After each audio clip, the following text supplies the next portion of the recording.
Welcome to the Key of B, everybody. Welcome. It was a long journey to get here. Was it? Ian had no say in it. No say. I got a text. Key of B. I was actually cooking tofu scramble. Mm-hmm. I'll bet you were. Was. It's kind of fitting. You know what B stands for?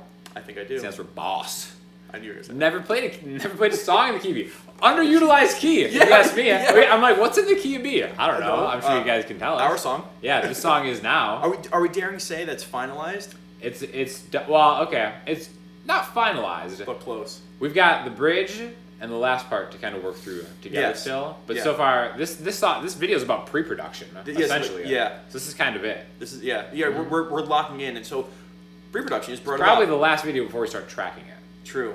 I think pre-production is huge. Yeah, pre-production is monumentally huge. When I was in the band a long time ago, when we just discovered fire, sorry, we spent about a week in pre-production mode. So I don't know if a lot of you guys out there know about pre-production, but what is pre-production? Well, it's a life-saving thing. Is when you have an album or a song and you're about to drop, X amount of dollars per hour in a studio. Yeah, whether it's a professional studio, a friend's house, right? Whatever, your own place. Yeah, and the pressure's already on. Like, no matter how much you try to set up a studio to be comfortable, you're always on edge about making it the best performance. So pre-production is the art of tightening up all the songs, rehearsing them over and over, really sanding off any barbs that are in the song. Time to freshen up on any parts that you just kind of play and write something. So it's the last final moments you have before you enter a studio door, so that you can make the time most efficient. And the same rules apply if you're doing it in your bedroom. Oh yeah. Because I remember when I first started recording,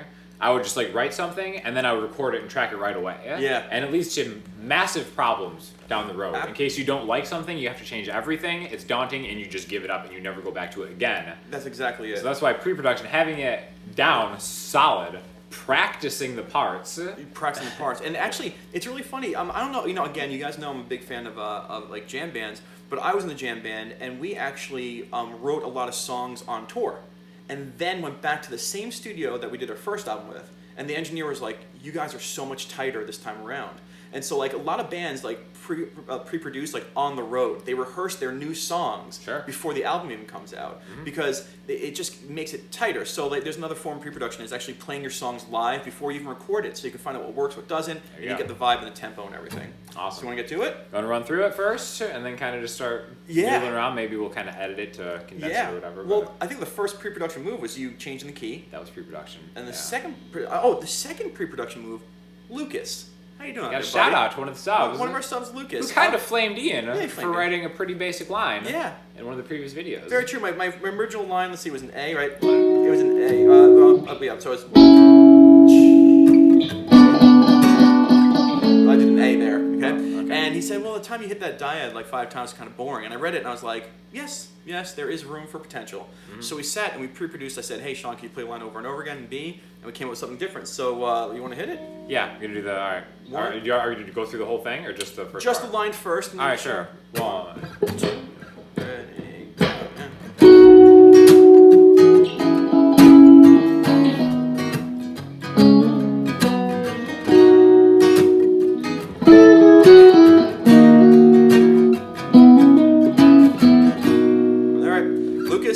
actually changed the song, so good for you.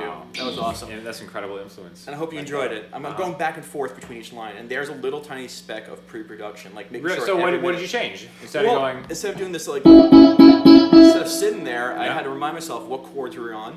It went from the B to the E, so I kind of used the E major scale. And then you went to the C sharp minor, and I said, okay, I'm putting my finger right on a C sharp chord, and then came back to that was B. No, that was C sharp, and then it came home. Don't worry about me. But that's how I did it. I was thinking about the chords. Sounds good. Pre-production.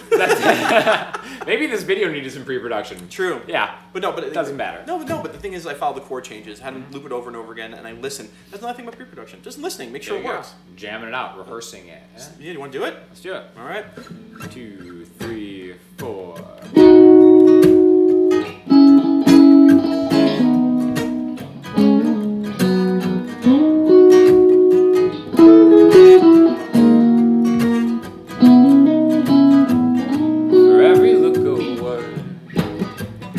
My way, there's another 100 rolling around inside your head. say, and all your finer points are out of sight. When you polish off the shiniest thing, hoping that it reflects the light. Oh, catch my eye. Random crowded field of unicorns and parasites. When you play the game like that, your odds are better, babe. Picking random numbers out of a hat. Come on strong and pull back from hot to cool,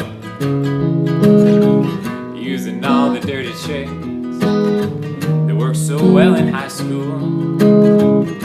And while you're sweating out the last of the details, you'd be surprised to find how many ships have sailed.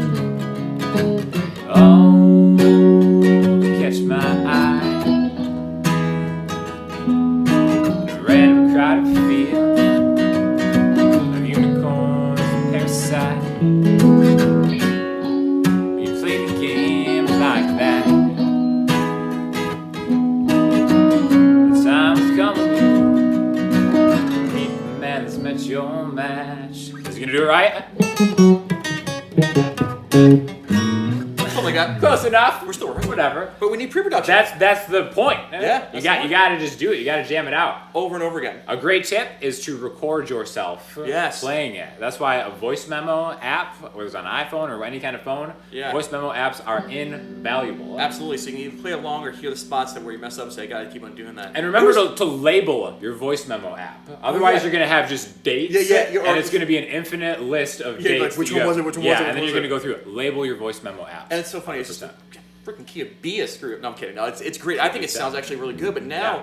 what we're gonna do now is actually we're probably gonna end the video, and you can see how like raw it was, but we really just kind of finalized that whole progression. Yeah, that was just like in real time, just checking it out. And I screwed it up.